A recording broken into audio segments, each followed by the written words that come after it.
자, 여러분, 오늘 요한복음 13장 1절부터 17절까지의 말씀인데요. 조금 본문이 좀 길었습니다. 그렇지만 우리가 하나의 사건, 하나의 이야기를 좀 알아야 될 필요가 있을 것 같아서 본문이 길지만 좀 읽어봤는데, 혹시나 이 본문이 좀 익숙하다 이러시는 분 계세요? 이 본문이 좀 난 익숙하다.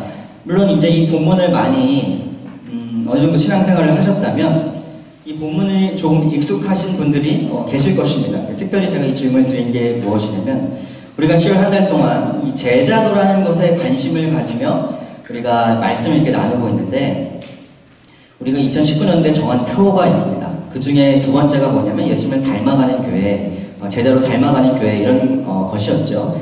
그것의 중심 구절 중에 하나가 바로 오늘 요한복음 13장의 말씀이거든요. 그래서 우리가 이 요한복음 13장 본문을 매주마다 주보에 싣고 있습니다. 여러분이 이렇게 주보를 싹 펴보시면 요한복음 13장이 매주마다 여러분이 보셨을 수 있으셨을 텐데, 그래서 오늘은 이 본문을 가지고 한번 말씀을 나누면 좋을 것 같다, 이런 마음이 있었습니다.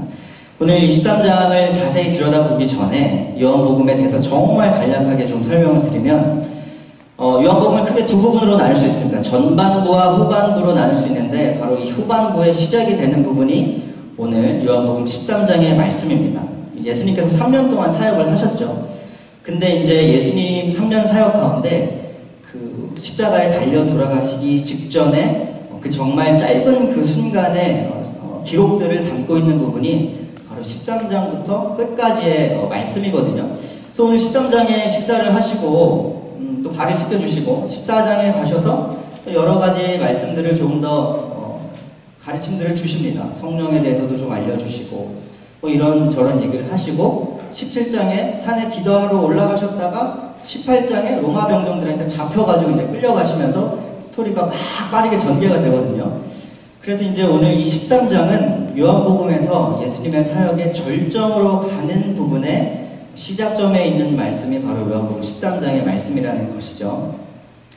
그래서 오늘 13장으로 다시 돌아와서 이제 여러분께서 본문을 읽으셨듯이 13장에 보면 이제 예수님께서 제자들과 식사를 하십니다. 이제 떡을 떼시고 빵을 떼시면서 그 가운데 발을 씻겨주세요. 제자들의 발을 씻겨주시는데, 발을 씻겨주시면서 뭐라고 하시냐면, 내가 이렇게 발을 씻겨주니까 이게 내가 너희들한테 본으로 보여준 거다. 내가 너희들을 발을 씻겨준 것처럼 너희도 서로 이렇게 발을 씻겨주어라. 이렇게 예수님께서 말씀을 해주셨거든요. 그러니까 오늘 우리가 이 말씀을 받으면서 우리가 예수님의 본을 따라서 서로 발을 씻어주려면, 즉 서로를 섬기려면 예수님께서 어떠한 원리로, 어떠한 마음으로 제자들의 발을 씻겨주셨는가, 이걸 우리가 좀 알아야 되겠죠.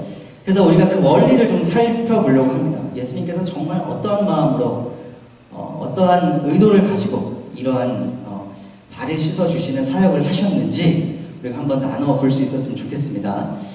질문 한번 드려볼게요. 여러분, 혹시 누군가의 발을 씻겨주셔 보신 적이 있으십니까?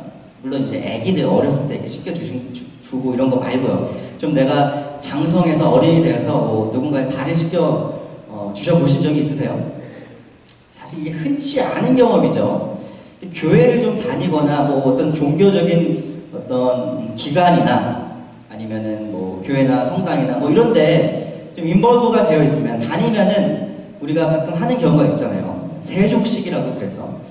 근데 이제 심지어 그렇게 하더라도 사실 그렇게 자주 하는 어떤 의식이나 행사는 아닙니다. 몇 년에 한 번 하면 할까 말까 이런 행사예요. 제가 행복한 교회에 처음 왔을 때 벌써 이제 제가 3년째인데 유스 수련회를 따라갔더니 두 번째 날 뜨겁게 집회하고 아이들 발을 씻겨주는 세족식을 했던 것 같아요. 그때 기억에.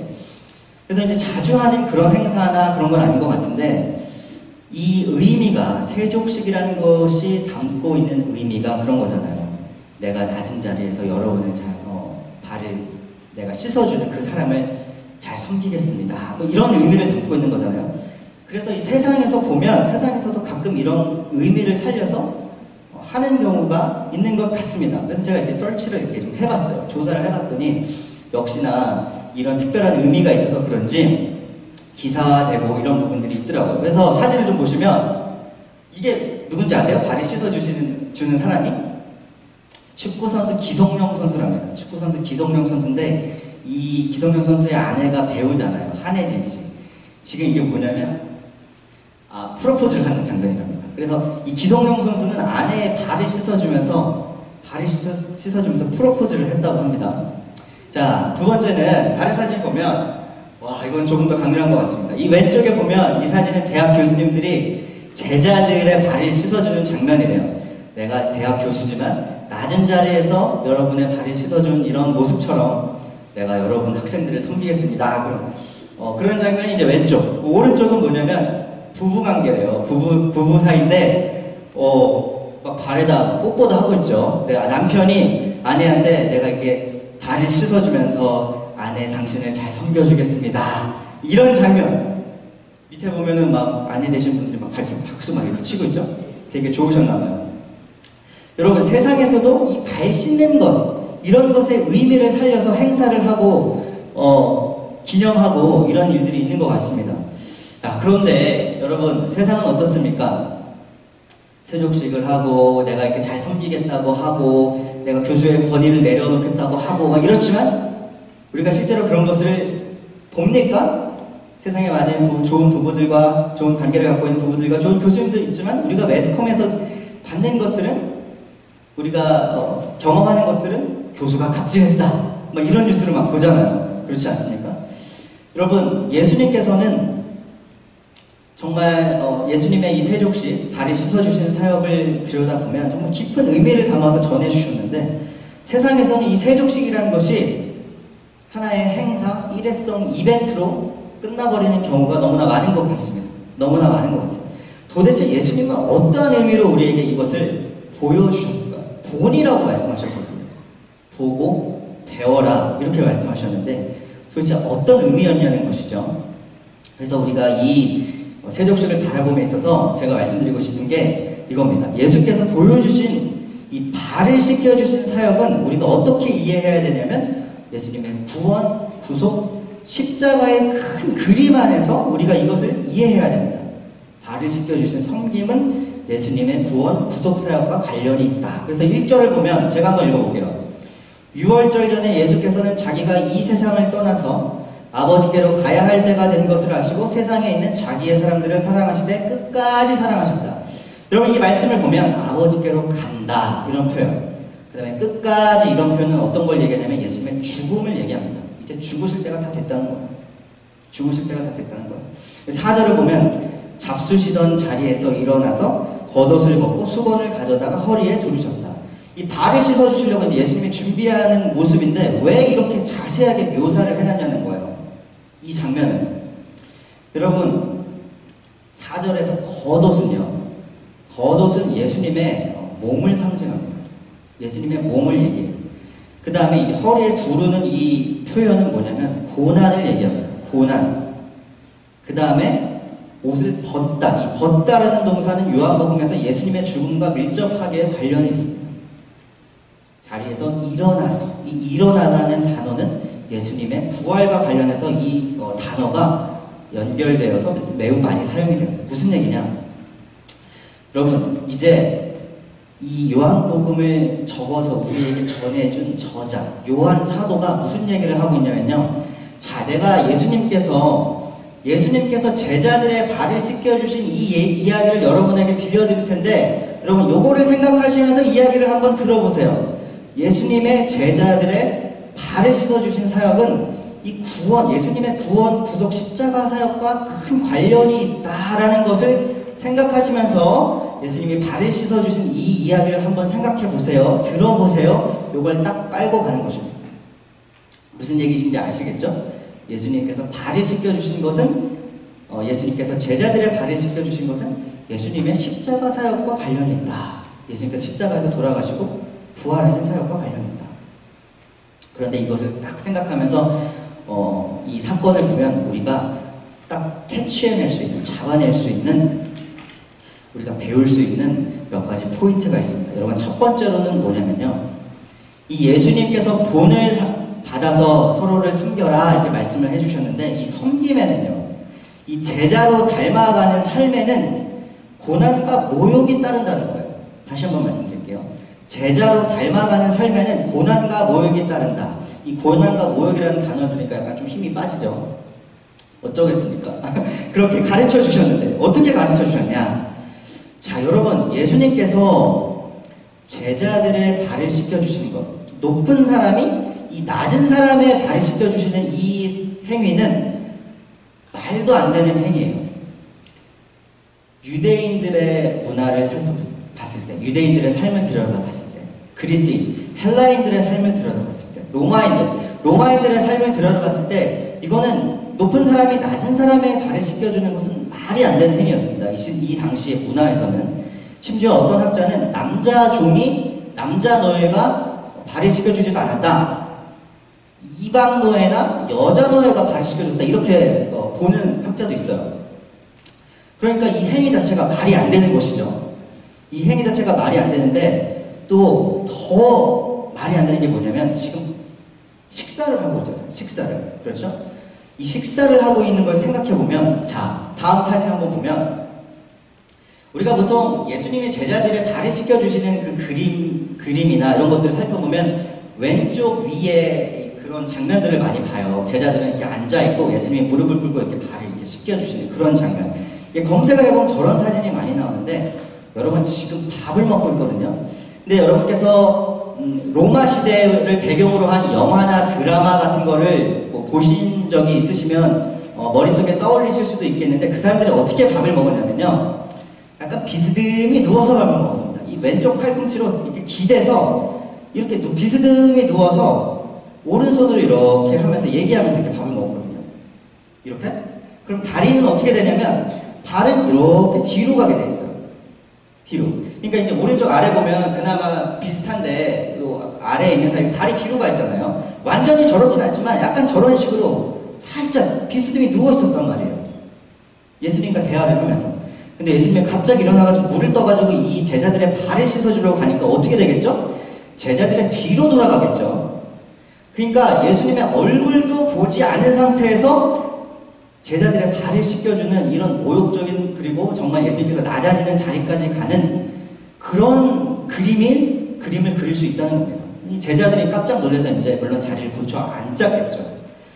그러니까 예수님께서 발을 씻겨주시는 상황도 말이 안 되는데, 지금 식사를 하다 보니까 더 말이 안 되는 상황으로 가는 거예요. 그런데 이런 상황 가운데서 제자들과 예수님이 이제 얘기를 합니다. 막 발을 씻겨주는 것이죠. 막 발을 씻겨주다가 베드로에게까지 왔어요.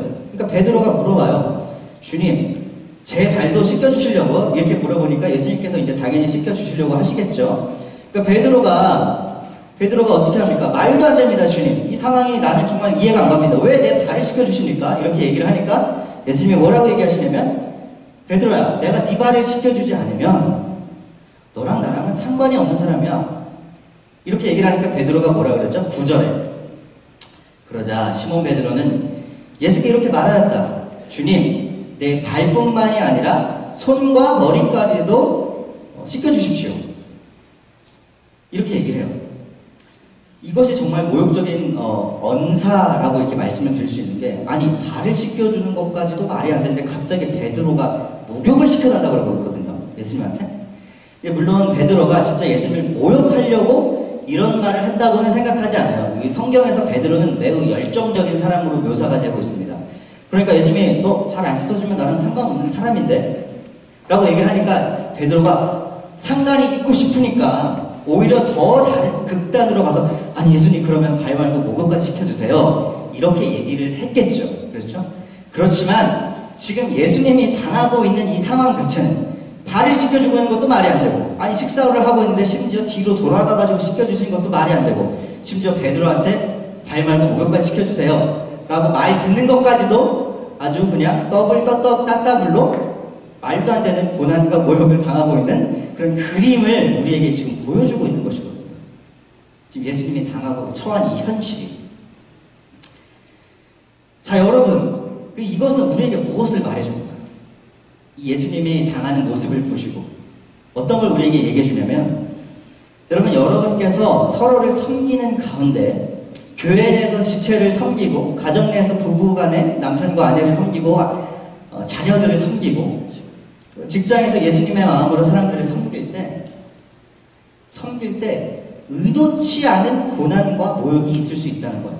의도치 않은 고난과 모욕이 있을 수 있어요. 그래서 내가 예수님의 마음을 가지고 이 사람한테 딱 갔는데, 아니 이 정도까지 내가 섬겨주면 그래도 어느 정도 레벨을 맞춰줘가지고 나한테 반응을 딱 해주면 좋겠는데, 그러면 해피하고 좋잖아요. 근데 이 사람이 나한테 미인하게 얘기해요. 왜 나한테 기분 나쁘게 얘기하지? 기분이 나빠요. 교회에서 사역을 하는데. 이런 경우가 죄송한 얘기지만 종종 있습니다. 나는 주일을 하겠다 그러는데 기분이 나쁘다는 거예요.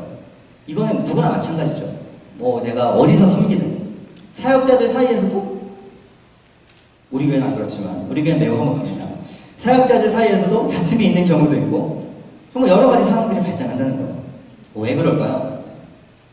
아니 좋은 마음으로 예수님의 마음으로 서로를 섬기려고 그러는데 왜 교회에서 자꾸 다툼이 발생하죠? 왜 나한테 기분 나쁘게 얘기하죠? 여러분 왜 그럴까요?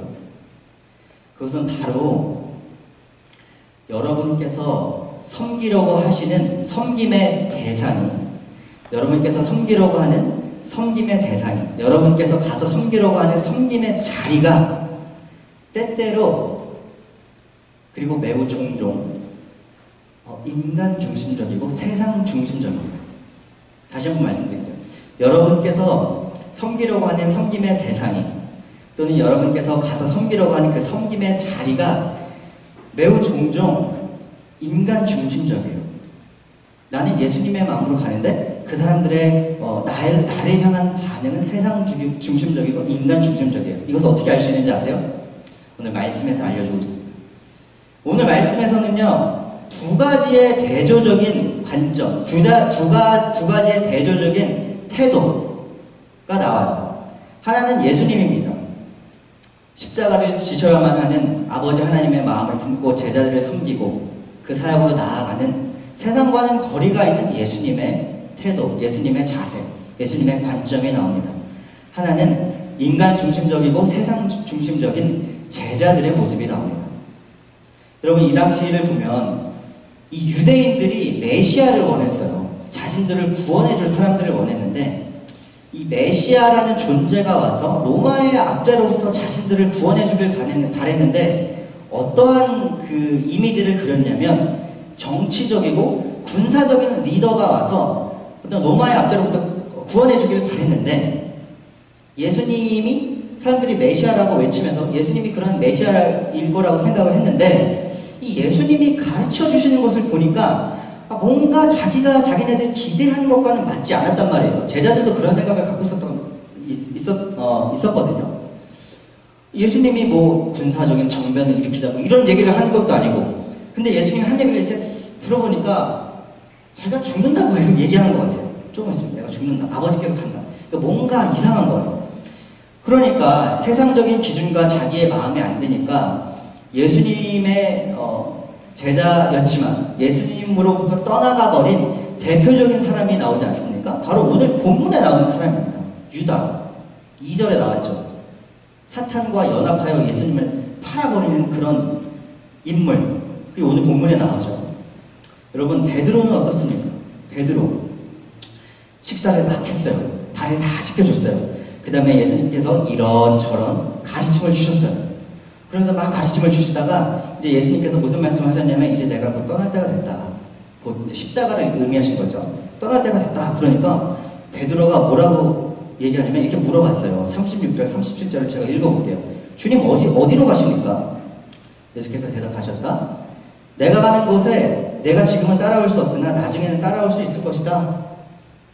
베드로가 예수께 말하였다. 주님, 왜 지금은 내가 따라갈 수 없으니까 나는 주님을 위하여서는 내 목숨이라도 바치겠습니다. 여러분 베드로는요, 나의 힘과 나의 의지로 자기의 목숨을 버리고 주님을 따라갈 수 있다라고 얘기하고 있어요. 매우 세상적인 생각입니다. 매우 인간 중심적인 생각입니다. 내 힘으로 예수님을 따라갈 수 있어요. 이렇게 얘기를 하고 있어요. 그리고 두 개의 다른 뷰가 있어요. 예수님은 정말 하나님의 마음, 세상과는 다른 그런 마음으로 본을 보여주셨는데, 제자들의 반응은 세상의 기준과 세상의 룰과 인간적인 마음으로 내가 할 수 있어요. 이렇게 반응하고 있습니다. 그래서 여러분이 섬기는 대상, 그리고 여러분이 가시려고 하는 섬김의 자리는 종종 세상적이에요. 인간 중심적이에요. 제자들의 관점에서는 이해하지를 못해요. 오늘 말씀을 보면. 그래서 예수님께서 말씀하시죠. 예수께서 그에게 대답하셨다. 내가 하는 일을 지금은 내가 알지 못하나 나중에는 알게 될 것이다. 여러분, 이 말씀에 되게 중요한 가르침이 있습니다. 여러분이 가셔가지고 막 사역을 합니다. 섬기려고 합니다. 예수님의 마음을 품고 하나님께서 그런 마음을 주셔서 섬기려고 하는데 이 사람이 나한테 기분 나쁘게 한단 말이에요. 일이 잘 안 풀리고 나 힘들게 한단 말이에요. 그러면 어떻게 하면 되느냐? 예수님처럼 반응하면 됩니다. 당신이 지금은 알지 못하겠지만 나중에 깨닫게 될 것입니다. 나중에 깨닫게 될 것입니다. 지금 제자들은 예수님께서 무엇을 하려고 하시는지 모르시잖아요. 십자가에서 달려 돌아가시고 부활할 그 능력이 영광을 받으실 그 사건을 모르잖아요. 그러니까 예수님께서 지금은 이해하지 못해. 근데 이해하게 될 거야. 이렇게 얘기하는 겁니다. 그러니까 여러분, 우리가 사역할 때, 섬길 때 저 사람이 나한테 기분 나쁘게 해요. 그럼 이렇게 생각하면 돼요. 아, 이 사람 아직 복음을 잘 모르는구나. 이 사람 복음을 잘 이해하지 못했구나. 이것은 또한 신앙생활을 어느 정도 한 사람에게도 해당이 됩니다. 왜냐하면 우리 신앙생활이 올라갔다가 내려갔다가 성령이 충만했다가 늘 충만하면 좋겠지만 아닐 때도 있기 때문에 아, 우리 집사님이 요즘 많이 힘드신가 보다. 집사님 성령 충만하도록 다시 복음을 깊이 깨닫고 복음 안에 거하실 수 있도록 내가 기도해야 되겠다.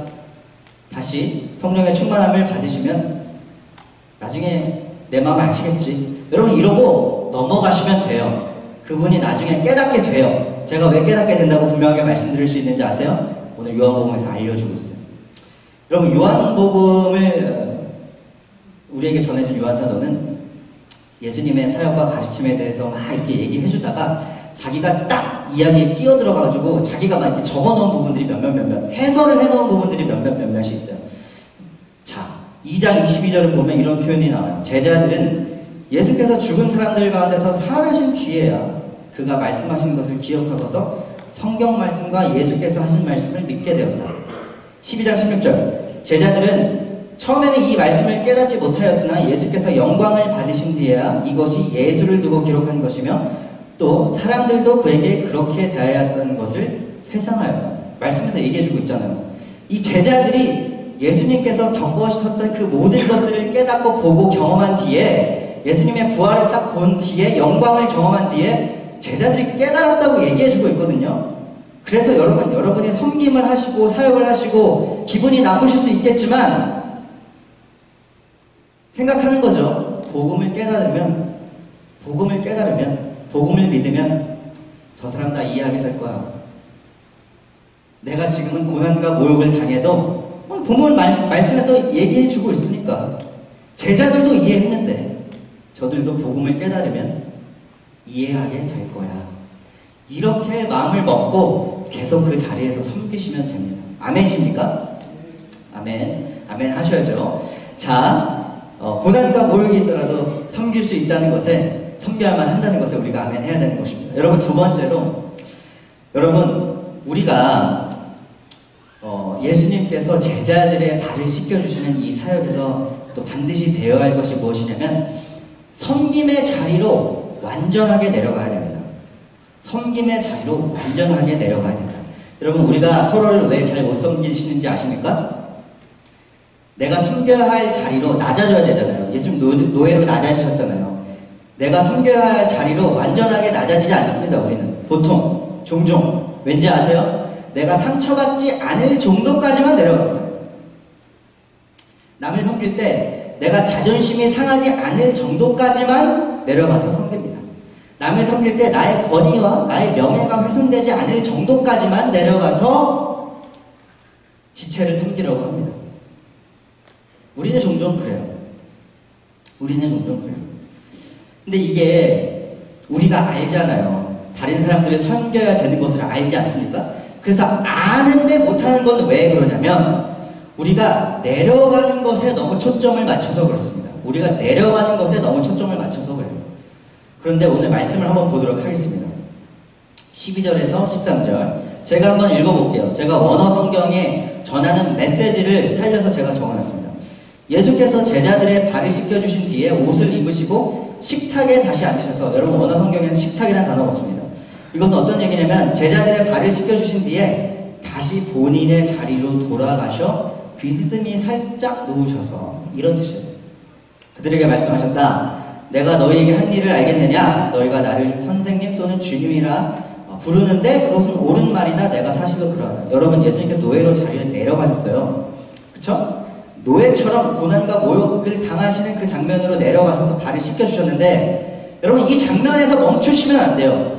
예수님은 본인의 자리로 다시 돌아오셨습니다. 예수님은 본인의 자리로 다시 돌아오셨어요. 그리고 제일 먼저 한 게 뭔지 아세요? 자신의 정체성을 분명하게 얘기해 주셨어요. 내가 선생이자 주다. 이렇게 말씀해 주셨습니다. 오늘 이 발씻음의 사역이 십자가 구속 구원 사역과 연관지어서 이렇게 우리가 이 말씀을 받아들여야 된다 이렇게 말씀드렸는데 오늘 예수님의 사역을 더 넓혀서 예수님의 전체 사역으로 바라봐도 그렇습니다. 십자가라는 고난과 그 처절한 죽음이라는 장소까지 낮게 내려가셨지만 거기서 끝나지 않았다는 겁니다. 여러분, 부활하시고 영광을 받으셨다는 거예요. 그래서 여러분, 다른 사람들을 섬기실 때 내려가는 것에 초점을 맞추지 마세요. 나 자존심 상하는데, 내가 이거 목사인데, 내가 전도사인데, 내가 집사인데, 내가 이 교회 몇 년 다녔는데, 바운더리를 치면 안 된다는 겁니다. 바운더리를. 새로 오신 분들은 내가 온 지 얼마 안 됐는데 약간 좀 아직은 참아야 될 때지. 여러 가지 상황들을 우리 교회에서 이런 일이 있다는 게 아니에요. 이건 전반적으로 모든 교회에서 다 있을 수 있는 일입니다. 저의 얘기의 포인트는 뭐냐면, 말씀의 포인트는 뭐냐면, 내가 내려갈 수 있는 한계를 정하지 마시라는 겁니다. 내가 내려갈 자리가 있다면 거기까지 완전하게 내려가셔야 된다는 겁니다. 누군가를 섬기실 때. 왜? 거기서 끝나는 것이 아니기 때문입니다. 예수님께서 본인의 자리로 돌아오셨던 것처럼 우리도 복음의 진보를 이루면서 예수님의 영광에 동참하게 될 것입니다. 아멘이십니까? 아멘. 자, 세 번째는 이것입니다. 여러분, 마지막으로 우리가 예수님의 본을 따라 서로의 발을 섬겨주는 것, 서로를 섬겨주는 이 원리에 대해서 배우는데 중요한 것이 뭐냐면 이것이 바로 섬김은 예수님의 명령이라는 것입니다. 섬김은 예수님의 명령이에요. 내가 이 핑계 저 핑계 다 될 수 있고 고난과 모욕이 될 수 있고 나의 자존심 여러 가지 생각 다 하실 수도 있어요. 근데 죄송하지만 여러분, 이것은 예수님의 명령입니다. 자, 예수님께서 발을 씻겨주신 다음에 다시 자리로 돌아오셨죠. 그 다음에 이제 설명을 하셨어요. 주이며 선생인 내가 라고 얘기했어요. 여러분, 예수님의 선생이면 제자들은 뭐죠? 제자, 학생입니다. 우리들도 예수님이 선생일 때는 우리도 학생이에요. 그렇죠? 여러분, 학생은요 자신의 선생과 동의하지 않을 수 있습니다. 여러분, 제가 이제 학교에서 구약을 공부하는데 제가 이제 몇몇 교수님들하고 얘기하다 보면 특히나 전공이 다른 교수님들하고 얘기해보면 이분들이 구약에 대해서 얘기할 때 되게 조심스러워요. 이분들이. 왜냐면 제가 구약 전공입니다. 또 심지어는 구약 전공님 하는 구약 교수님들하고 얘기해도 이런 전제를 종종 빨고 저랑 이제 얘기해요. 네가 나랑 다른 해석을 할 수 있겠지만 나는 이렇게 얘기해 라고 저한테 이렇게 얘기하시거든요. 그 정도예요. 여러분, 학생은 선생과 의견이 다를 수도 있습니다. 때로는. 근데 예수님께서 16절에 가셔서 분명하게 말씀하세요. 이제 16절 제가 읽어봅니다. 내가 진정으로 강조하죠. 너희에게 말한다. 종이 주인보다 높지 않으며 보냄을 받은 사람이 보낸 사람보다 높지 않다. 섬김의 자리로 가라고 딱 파송하시면서 관계를 다시 정리하십니다. 종과 주인으로. 예수님이 주인이면 우리는 뭐죠? 제자들은 종이고 우리는 종인 거예요. 관계가 다시 정리됐어요. 우리가 섬김의 자리로 가는 데 있어서 빼도 박도 못하게 된 것입니다. 난 예수님과 동의하지 않아 라고 얘기할 수 없는 상태가 되어버렸어요. 지체를 섬기는 것은 예수님의 명령이라는 것이에요. 예수님의 명령. 이 보내다라는 표현은 신약에는 매우 많이 나옵니다. 사도 요한, 사도 베드로 할 때 이 사도라는 게 이 단어에서 나오는데 요한복음에서는 딱 이곳 한 곳에서만 쓰였어요. 그러니까 요한 사도가 이 책을 적으면서 매우 조심스럽고 신중하게 적었다고 생각을 합니다. 예수님께서 섬김의 자리로 가라라고 하면서 분명하게 종으로서 파송을 해주셨다는 것이죠. 그러면서 17절에 어떻게 하냐면 너희가 이것을 알고 그대로 하면 아는 것은 머리로 하는 것이고 하는 것은 실제로 행하는 것을 얘기합니다. 여러분 요즘 세상에요 입으로만 섬기는 사람들이 너무나 많습니다. 교회에 가보면 입으로만 섬기는 사람들이 너무나 많아요. 근데 예수님께서 분명하게 말씀하시죠. 알았으면 실제로 가서 실제로 행하라, 섬겨라 그렇게 말씀을 해주십니다. 여러분 이게 왜 중요한지 아세요? 섬기는 게 왜 중요한지 아세요? 명령을 따르는 게 왜 중요한지 아십니까? 예수님께서 확인하실 거예요. 나중에 이걸 확인하실 거예요. 오늘 말씀이 재밌는 게 뭐냐면 아까 얘기를 했잖아요. 말씀을 드렸잖아요. 베드로랑 예수님의 대화 중에 예수님이 그 발을 씻겨주시는 거를 베드로 제자들이 이해하지 못할 거라는 걸 예수님이 아셨어요. 니네가 지금 이해하지 못하지만 나중에는 알게 될 거야. 우리 아까 이 말씀 나눴잖아요. 근데 오늘 12절에 예수님께서 뭐라 하시는지 아세요? 예수께서 제자들의 발을 씻겨주신 뒤에 옷을 입으시고 식탁에 다시 앉으셔서 그들에게 말씀하셨다. 내가 너에게 한 일을 알겠느냐? 아니 모를 거라고 아셨으면서 물어봐요. 너 내가 지금 한 거 니네 이해했니? 아니 모르는 거 아신다며. 근데 물어보신다는 거예요. 여러분 이것은 무엇이냐면 너희들이 이해 못하는 거 알아. 이해 못하는 거 알고 나중에 알게 되겠지만 내가 분명하게 얘기하지만 알아라. 내가 너에게 한 일을 알겠느냐? 알아라 이 얘기입니다. 나중에 분명히 알아라 라고 지금 예수님께서 명령하고 계시는 거예요. 말씀하여 주시는 거예요.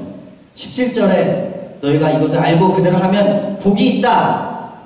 이 복은 그래 잘했어 칭찬해주면서 이렇게 주는 그런 게 아닙니다. 너희들이 어떻게 섬겼는지 내가 보고 그걸 판단한 후에 그것에 따라서 내가 복을 주겠다. 원어적인 의미는 이러한 것을 담고 있어요. 여러분 그래서 주위 지체들을 섬기고 교회에서 사역을 하고 이러는 것은요 우리가 핑계를 댈 수 없는 것입니다. 사실은 이것은 우리의 옵션이 아니에요. 우리의 선택이 아닙니다. 이것은 우리의 사명인 것입니다. 이것은 우리의 사명인 것입니다. 자, 여러분 말씀을 정리하도록 하겠습니다. 오늘 우리는 요한복음 13장의 말씀으로 같이 나누게 되었죠. 그래서 우리가 예수님께서 제자들의 발을 씻겨주시는 이 사역을 통해서 우리가 이 장면을, 이 이야기를, 이 말씀을 십자가와 구원과 구속사역의 큰 그림 안에서 바라봐야 된다라고 이렇게 말씀을 드렸습니다. 그렇게 바라보게 되면 우리가 깨달을 수 있었던 것이 첫 번째로 뭐였죠? 우리의 섬김에는 고난과 모욕이 따른다. 우리의 섬김에는 고난과 모욕이 따른다. 그렇지만 그러함에도 우리는 예수님의 십자가의 사역을 십자가의 생각을 사역하시면서 끝까지 마지막에 얻을 영광을 바라보시면서 사역의 자리로 끝까지 내려가야 된다고 제가 말씀을 드렸습니다. 그리고 세 번째로는 이러한 섬김의 사역은 우리의 선택이 아니라 우리의 사명이며 예수님의 명령이다라고 제가 여러분께 말씀을 드렸습니다. 여러분 어떠세요? 하실 수 있으시겠습니까? 어떠십니까? 제자로 사는 것이 그렇게 쉬운 것이 아닙니다. 제자로 사는 것이 그렇게 쉬운 것이 아니에요. 저도 말씀을 전했지만 저도 말씀을 전하고 집에서 계속 이 말씀을 내세우면서 되뇌면서 참 부담감이 많이 들었습니다. 저에게도 마찬가지입니다. 오늘 말씀에서 우리가 배울 수 있었던 것은 그것입니다, 여러분. 베드로나 가룟 유다처럼 인간적이고 세상적인 비유로 그것을 행하려고 하면 결국은 예수님의 삶을 이해하지 못하고 그것을 행할 수 없다는 것이에요. 세상적인 마음과 세상적인 기준과 세상적인 룰과 세상적인 조건을 들이대면서 이러한 사역을 하면 우리는 할 수 없다고, 제자들이 이해 못했다고 분명하게 말씀을 이해해주고 우리에게 전해주고 있습니다. 예수님께서 어떻게 하시죠? 나중에 우리에게 힘을 주시겠다고 말씀하시잖아요. 어떻게? 성령을 보내주시겠다고. 14장 26절 27절을 우리 다 같이 읽고 말씀을 마무리하도록 하겠습니다. 자 시작. 그러나 보혜사 곧 아버지께서 내 이름으로 보내실 성령께서 너희에게 모든 것을 가르쳐 주실 것이며 또 내가 너희에게 말한 모든 것을 생각나게 하실 것이다. 나는 평화를 너희에게 남겨준다. 나는 내 평화를 너희에게 준다. 내가 너희에게 주는 평화는 세상이 주는 것과 같지 않다. 너희는 마음에 근심하지 말고 두려워하지도 말아라. 아멘. 여러분 아멘 한번 하셔야 됩니다. 아멘. 성령께서 여러분 안에 거하시면 평안을 주시며 하나님의 뜻을 알려주시고 하나님의 일을 감당할 수 있게 힘을 주실 것이라고 분명하게 말씀을 통해서 우리에게 전해주고 있습니다. 힘이 되십니까? 아멘. 여러분 우리가 제자로 예수님을 따라 닮아가야 됩니다. 쉽지는 않습니다. 고난과 모욕이 있을 것이고 나의 자존심과 내가 가진 것들을 내려놔야 할 때도 있습니다. 하지만 성령님께서 힘을 주시면 우리가 끝까지 승리하여서 예수님께서 영광을 보셨던 것처럼 우리도 그 영광에 동참할 수 있을 것입니다. 믿으시는 분만 아멘 하십시오. 아멘. 우리 다 같이 이러한 은혜가 저와 여러분의 있기를 예수님의 이름으로 축원합니다. 기도하겠습니다.